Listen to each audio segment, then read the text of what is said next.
Bienvenue sur le podcast du site maghrebemergent.com, le média indépendant et apolitique qui reprend toute l'actualité du Maghreb au quotidien. Aujourd'hui, on se penche sur la transformation, assez spectaculaire, du front de mer d'Alger. C'était un littoral plutôt calme, et voilà que ces dernières années, il est devenu un vrai pôle de loisirs très fréquenté.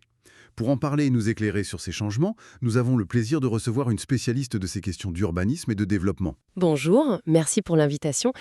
C'est un sujet passionnant, effectivement, qui change vraiment le visage d'Alger, hein. Absolument. On lit partout qu'il y a eu une fréquentation record cet été.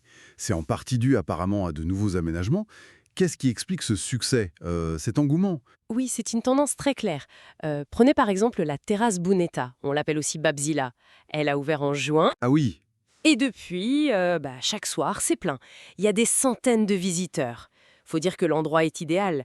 Vous avez une vue superbe sur toute la baie d'Alger, illuminée la nuit. Le fameux El Mahroussa. L'ambiance est plutôt familiale, c'est agréable. d'accord.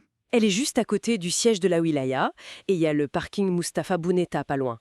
En fait, cet aménagement, il fait partie de ce qu'on appelle le plan bleu. Le plan bleu. Oui, c'est une stratégie globale pour réhabiliter la façade maritime.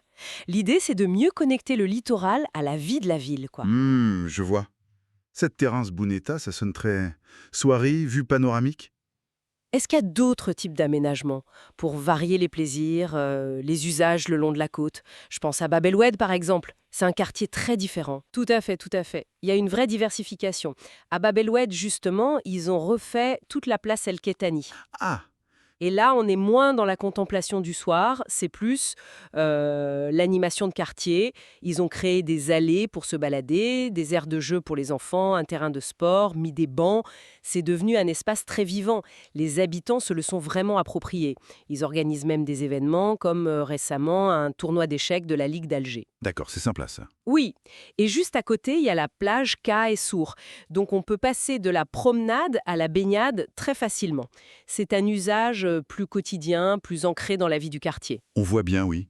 D'un côté la terrasse chic, de l'autre la place populaire et animée. Alors, quelle est la vision globale derrière tout ça? C'est coordonné? Oui, ça s'inscrit dans une vision plus large. C'est une volonté portée au plus haut niveau par le président Abdelmadjid Tebboune. L'objectif, c'est de faire d'Alger une capitale plus moderne, plus attractive, pas seulement pour les Algérois, mais aussi pour attirer des visiteurs, nationaux ou étrangers. Le plan bleu, c'est vraiment ça, réhabiliter tout le littoral, transformer des zones qui étaient parfois un peu oubliées en lieu de vie, en lieu de loisirs. Et d'ailleurs, les travaux ne sont pas finis. Près de la pêcherie, par exemple, ils démolissent d'anciens entrepôts pour agrandir encore El Kettani, créer un parking. Il y a aussi un projet pour dévier une voie ferrée, pour pouvoir prolonger la promenade jusqu'à la gare maritime. Ça bouge. Et un autre endroit dont on entend beaucoup parler, c'est la promenade des Sablettes, n'est-ce pas? Ah oui, les sablettes. C'est un pôle incontournable, à Hussein-D. C'est immense. Et c'est déjà un lieu très prisé, surtout pour le tourisme local, les familles.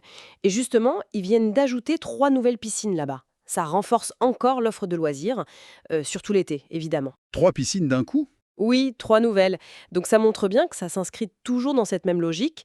Développer, valoriser le littoral, créer des promenades modernes, améliorer les espaces publics, rendre la mer aux Algérois en quelque sorte. Donc si je comprends bien, Alger est en train de repenser complètement son lien avec la mer.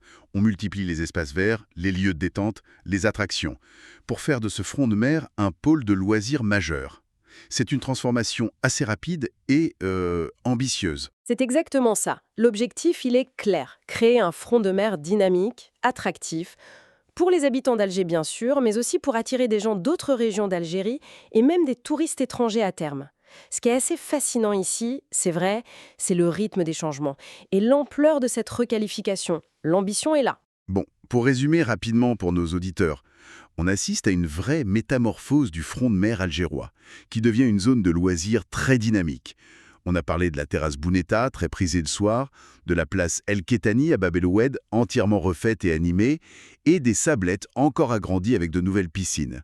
Tout ça, ça fait partie d'une stratégie globale, le fameux plan bleu, voulu au plus haut niveau pour moderniser Alger et booster son attractivité. Oui, tout à fait.